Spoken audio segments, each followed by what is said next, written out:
Welcome to Season 4 of The Breakdown, the official podcast of the Breakaway Roping Journal and calfroping.com. This season, we're diving into both the breakaway and calf roping like never before, bringing you the personalities, successes, and horses that make these events great. You can expect training tips from the top ropers, stories from the road, and industry news that goes beyond the numbers. I'm Hannah Wheeler, your calf roping host. And I'm Lillian Kent, your breakaway host. And this is The Breakdown. Hey everyone, welcome back to another episode of the Tie Down Breakdown. It's your host, Hannah Mann. Today I bring you Bryce Derrer. Bryce won the Cinch Roping Fiesta in San Angelo a couple weeks ago, starting the 2026 season with, I think, over 16,000 won. Bryce talks about how cool the Fiesta is, some of the heartbreaking struggles that he faced in the 2025 season, and what the 2026 season looks like for him. Without further ado, here's Bryce.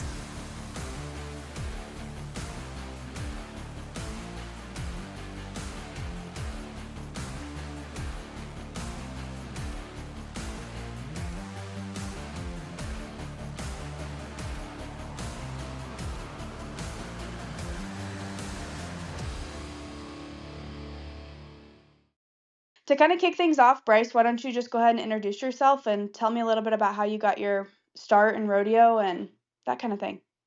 I'm Bryce Derrer. I'm a professional calf roper in the PRCA.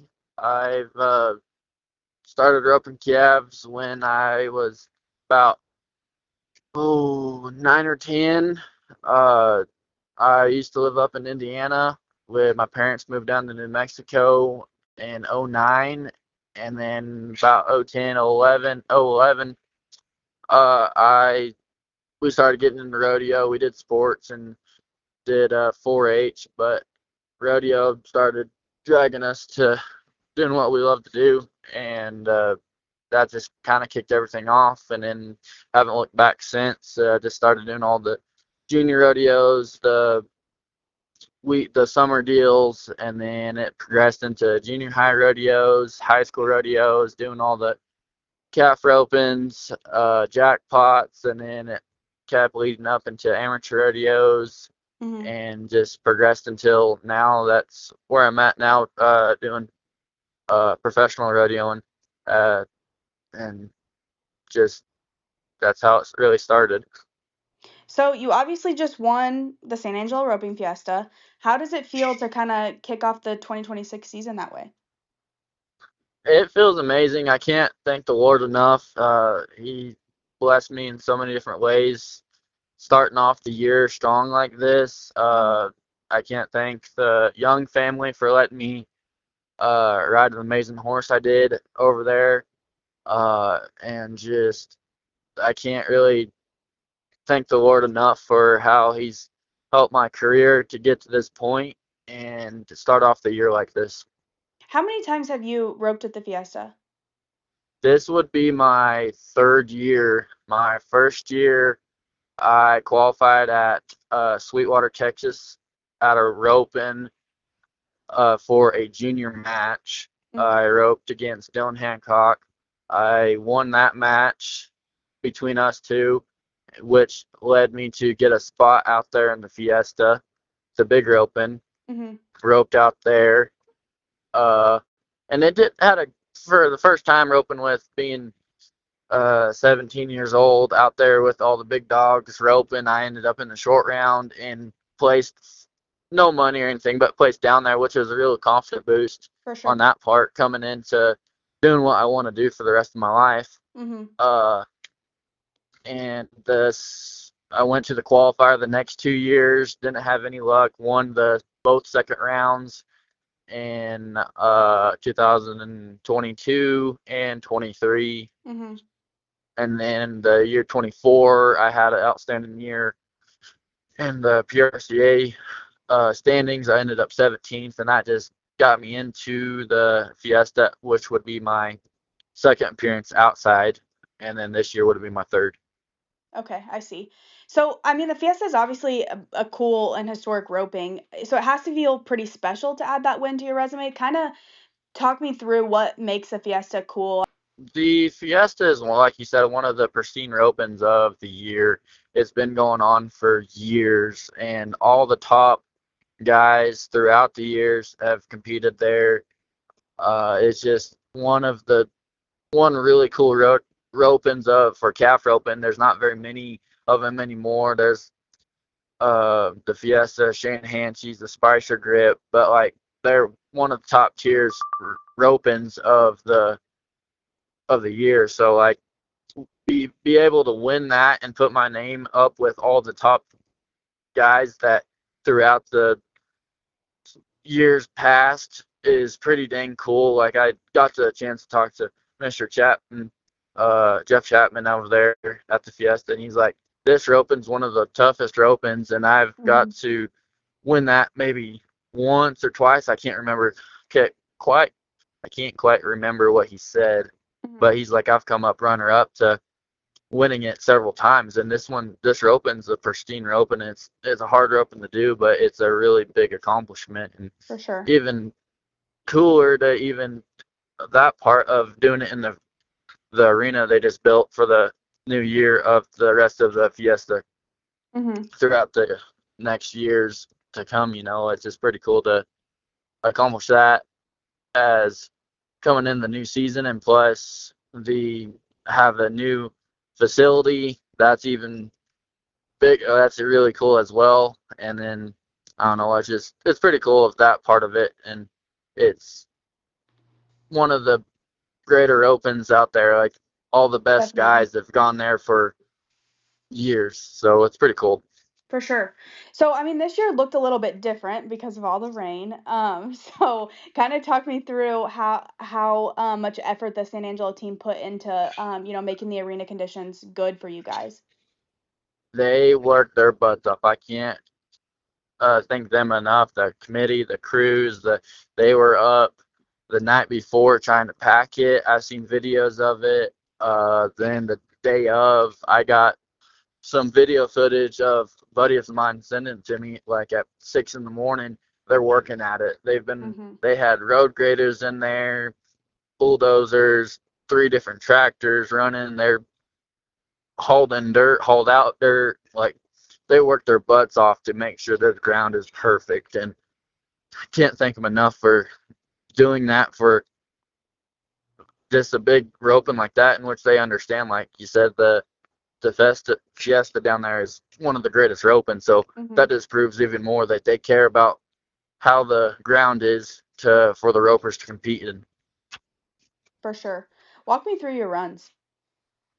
My first run, we got there, and I was warming up, and I had my brother, which was down there with me, helping me, go look at the calves, and he took some videos of my first calf and then my second calf. And I had a little bull calf on my first one, and he looked really, really good. And my second one looked a little more Brammerish, a little bit bigger ear, just looser skinned. It looked good, but my first run, I just made sure like they're walking fresh, so I had to see them all the way to the line and be patient in the corner, be up to the front, and do my basics of staying to the front, roping the neck, set my go up, and not panicking on the ground, sitting down, mashing, and getting my tie done and on him. And then my second run, I watched Cal Calhoun rope that calf, and he was amazing on the ground. This nice, easy loper, and I knew he wasn't going to be very fast on the second run. And I was like, see him about the same start all the way to the line, and I try to make the same exact run. Ended up being the same time, 9.96 on both of them, which is pretty cool on that part. And then short round came around.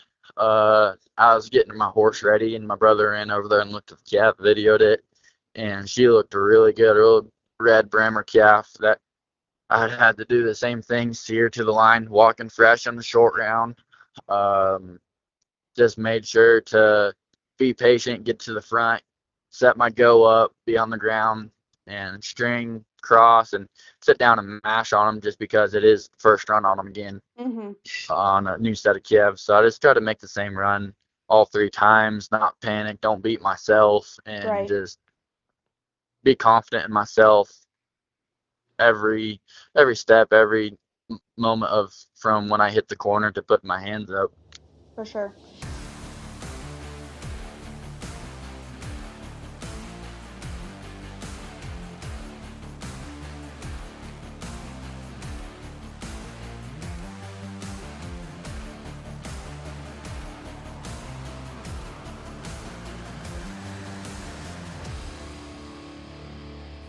Taking a quick break to jump in here and tell you guys a little bit about roping.com. With a roping.com membership, you can get unlimited access to roping.com's comprehensive tie-down, breakaway, and team roping video library and learn from world champions Caleb Schmidt and Shad Mayfield, as well as top trainers Logan Harkey and Justin Moss. Plus, you can binge hundreds of hours of live and archived ropings, including the Cinch Timed Event Championship and the Patriot events, the legendary Spicer Grip and Mo Better ropings, and more.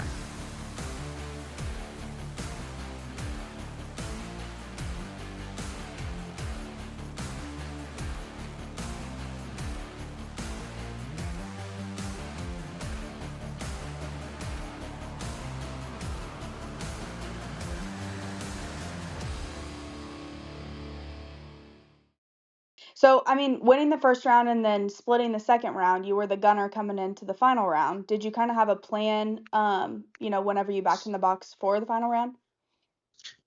I just had the same plan. Just see my start, be up and aggressive, and do my job. Just don't beat myself. Just go make my run and just go make a practice spin run like we've worked on all week, trying to make sure to in the practice spin just making consistent runs every time, and don't just get it down to a science in the practice spin. So when you come to the rodeos, it's easy and it doesn't complicate things or anything like that.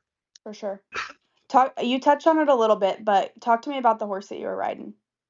I was riding a 6-year-old mare. Her name's Bonnie. I got a phone call at the end of the year. A little backstory: I had a lot of horse trouble this year. Both my good horses went out, and my girlfriend was very gracious enough to let me ride her good horse, Tippy, Roan Gelding, and roped on him for about 6 or 7 rodeos.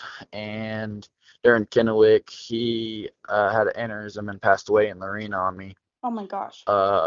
So that all happened and everything, and it was just a rough year on that part, and just trying to get through things. And like I touched on it a little bit, the Lord's been so gracious and blessed me in so many different ways. And when I got back home, the Young family got in contact with me and said, hey, we have a mare down here that probably is going to fit your style and be really good. And I went down there and started roping on her, and instantly knew after first couple practice runs on her and taken to a couple different jackpots that she's going to be really good and fit.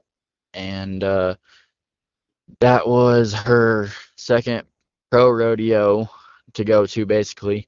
Went to Lubbock that previous week, and she did really good. I was sitting pretty good over there. Didn't do my job on my third calf at Lubbock, and then came over to San Angelo and just finished. Just had a different mindset and being more confident on that part, and she just did her job to the best of her ability. Got a little bit rattled, just being that big of a stage, but she did her job outstanding, and she's a really good mare, really good, and has a bright future ahead. For sure. The world works in mysterious ways, definitely. Yes, ma'am, he does. What are your 2026 rodeo plans looking like? Right now, headed next weekend, headed to Brawley, California, and Las Vegas, Nevada. And to start off the year like that, I ended up 38th last year, so I was trying to make sure to get in the buildings, and San Angelo helped tremendously on that part of it, and I'm just gonna go out there and make sure to seal up the deal as well, to get into buildings. But after that, I probably go to all the winter rodeos, and then be at it again in the summertime, hopefully be in the standings by December. Be ready to go to the yellow building. Yeah, for sure. Are you planning on rodeoing any different this year than what you have in years past? A little bit different. Have a lot more confidence myself, that knowing what I can do and being ready. And I've been out. This would be my third year being out there, and it's knowing which rodeos I like, which rodeos I don't like, and go to them with a same kind of mindset of being confident, going at them, keep mashing on the gas pedal, don't back off by no means. Mhm. Just have more confidence in what I'm doing now. Just my third year and being ready to go. If that makes sense. I don't know. Yeah, it does. Talk to me about kind of. I mean, your rookie year was what, 23 then? Ye- 22, 24. 23, 24. It was 24. Okay. 20, 24, and then this year's 25, my second Yeah. year, and then this coming year's 26. Yeah, Okay. 24.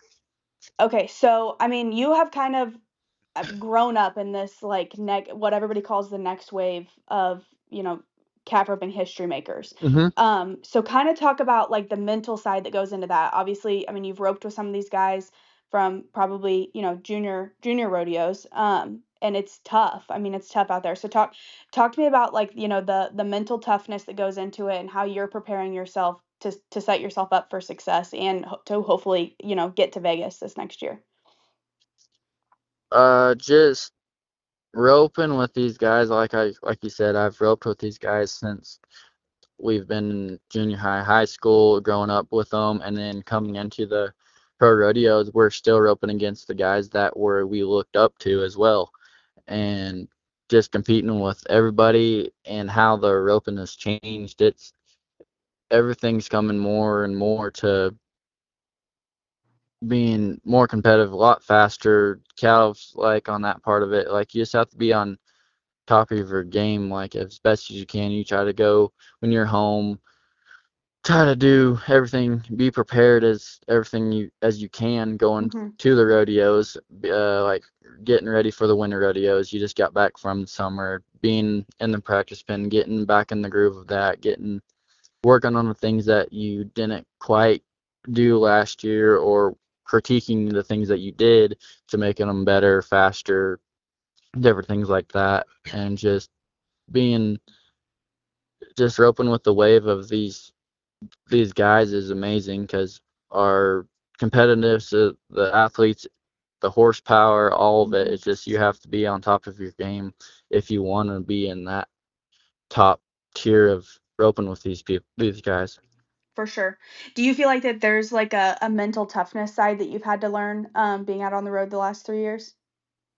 100% there is. You have to be mentally tough. You have to be positive. You have to be uh like you run one in the morning and run one that night, or in the 4th of July you might run three in one day, and you just have to be focused on that one run you are on, and then if you do good or don't do good, you still have to get done with that run, focus on your next run. Like you Mm-hmm. have to be be prepared for every run, every situation, but can't focus on what you just did or what you're about to do on your next one if you haven't even hit the corner on the one that you're at For sure. currently. So you just have to be mentally tough on that, positive, uh, be realistic on what calves you have, what you can do on this calf, like different things like that. But mentally tough is you have to have that to be a competitor of any sorts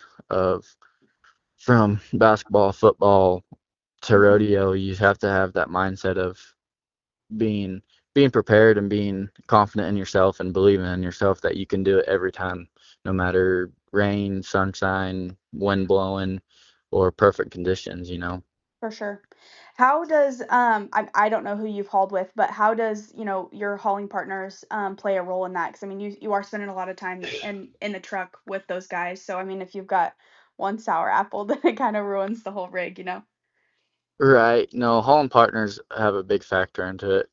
You gotta have people that are supporting you and lifting you up every time. Like you gotta have it's. I've been gracious enough to get in with a couple different guys that have been like that and help me through different things, and how I've helped them through different things. Just Mm-hmm. keeping them positive.